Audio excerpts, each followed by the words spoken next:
Hey, let's welcome in from MLB Network, Tom Verducci, who has a special coming up tonight, as many of you will be viewing this Sunday night, 8 o'clock Eastern, The Streak, 25 years later. And Tom, you recently sat down with Cal Ripken at great length to review the magic of that game in 1995. And, you know, nothing has changed. It's still an incredible achievement.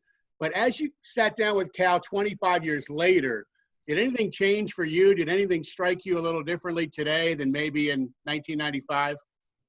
Well, I mean, I thought, like everybody else, it was incredible that he broke that streak back then. But, with the passage of time, that streak only looks even more amazing. I mean, nobody gets close to it in today's game. And for the foreseeable future, for our lifetimes, I don't see baseball changing to see any player get even close to it. So for me, the real treat was being able to sit down and have Cal watch video. So he's not just responding to a memory that pops up or a question I throw at him, but for instance, seeing his mom and dad on the screen and kind of reliving the emotions, not just the memories of that night, that was a real treat for me. And I got to tell you, I've always enjoyed interviewing Cal. He's one of those guys, when you ask him a question, sometimes there's a little bit of a pause and it can be off-putting, but then you understand he's actually formulating and thinking about a response. He does nothing by rote.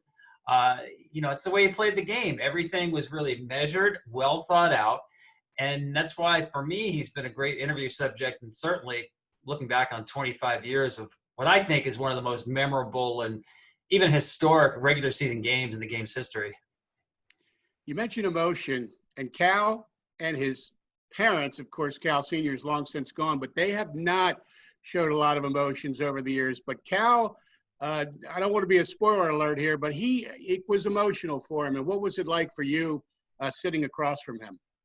He was, and he's a lot like his dad. And I think at one point I even told Cal during the interview, I said, I know you are your father's son in terms of really not showing emotions very often or easily, and yet he did. And I think what really got to him was seeing his dad out there behind him as he spoke to the crowd, standing at the podium. His mom was there as well. He said the tough part was really knowing he was starting out by addressing his parents in front of this big crowd. And I think it's clear it was emotional that night. And even 25 years later, and maybe more so, he did get emotional reliving the thanks that he was giving his parents at that point. Yeah, his dad's so special to him. And I mean, the story of Ripken and the streak, if it had happened in Baltimore and he had been born in California, it would still be unbelievable. But the guy was born a few minutes away from where I am here in Harford County. Ripken Stadium is named after him. He owns an Oriole farm team. He played with his brother. And by the way, his father was one of the architects of the Oriole Way. It's almost a homegrown overload, which I think makes it so special here in Baltimore. And I'm sure national guys that reporting like yourself know all about that angle. Absolutely. I mean, I couldn't have said it any better because, listen, we think of baseball as the national pastime, even if it's not quite that today. It certainly has that tradition to it. But actually, the true strength of the game is on a regional basis, whether you want to look at local television ratings or radio ratings especially. But we identify with our teams on a true local basis. I don't think that's so true with other sports, but in baseball, it really is, especially if you're a homegrown ball player. You adopt, and I think current Oriole fans see that now with this group coming up through the minor leagues. You have a special attachment to the ones who come up in your system. So for someone who comes up through the system, as you said, it's essentially the Oriole Way as written by Cal Ripken Sr.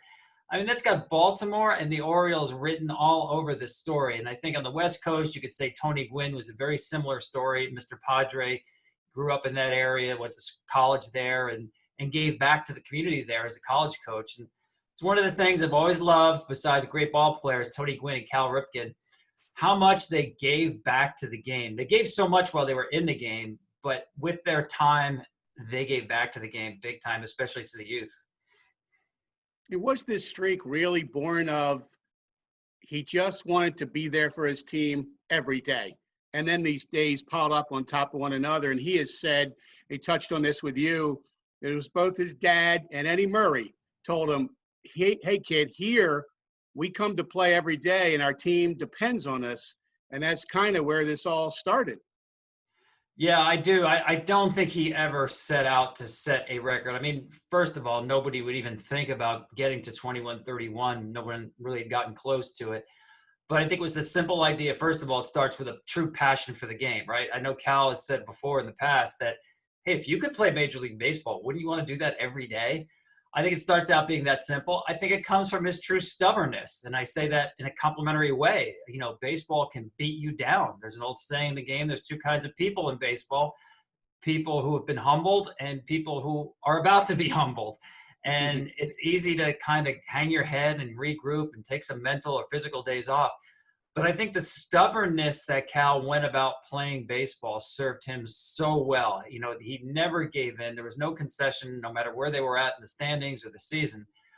That's hard to do. I mean, we all follow baseball. We know how much of a grind it is. And usually we talk about the grind being physical.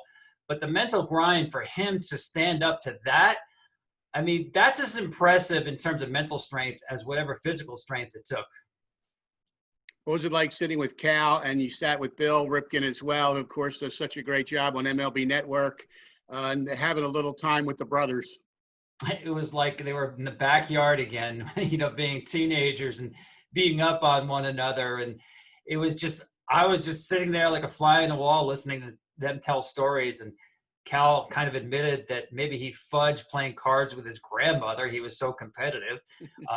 And Billy just knows what buttons to push with everybody, but especially with his brother. So the byplay between the two of those, I mean, listen, we could have done a whole show on what goes on between Cal and Billy. It was really beautiful to see. And the fact that they played not just together, but played middle infield together, turned double plays with their dad filling out the lineup card. I mean, that's a little leaguer's dream, but it happened in the major leagues. It's almost surprising that Cal Ripken is not either a manager or a general manager now. And he's talked before, he's not a figurehead. If you're bringing him in a prominent role, he's going to put his stamp on it. Do you think it's too late for some of that? Do you think any of that still could be in his future?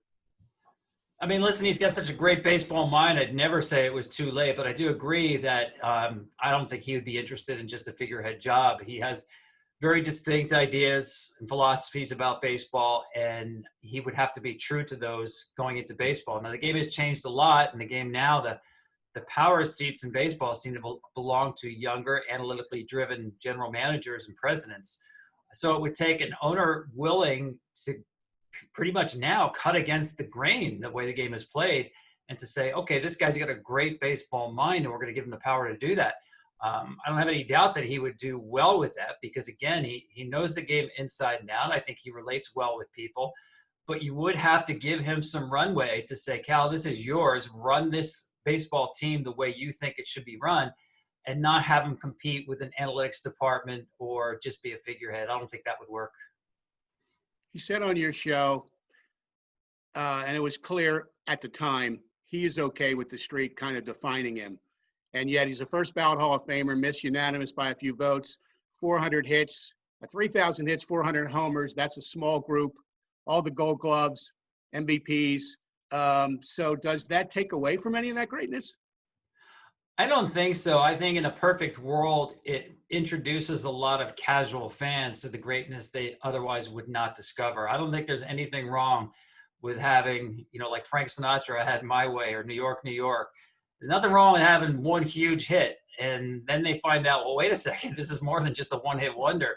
So I think really it brought this halo effect to all of baseball, the streak. I mean, you can talk to someone who's not a baseball fan. And there's a phrase now in American popular culture. If somebody is the Cal Ripken of whatever, the Cal Ripken of their job, he shows up every day. You know, that's part of our culture now. And I think that's great for Cal. It's especially great for baseball for the example that he set. But then you wonder, you know, if you're just a casual fan, well, who is this Cal Ripken guy? You find out how good he was for such a very long time. So I think Cal's got the right attitude about it. I don't think he tries to diminish it and say, hey, I did a lot of other things well, too. I think he embraces the fact that some people just identify him with the streak. But I think most people who know even the slightest bit about baseball know that this guy basically revolutionized the position, right? At shortstop, you didn't see anybody that big with that kind of power playing the position until Cal. and just served the game so well as an ambassador, even when he was done. Well, I'll tell you, when you know the ending, which we know the ending of this story, and you're still engrossed in a special, and the MLB Network was nice enough to send me an advance copy, I think Oriole fans are going to love it.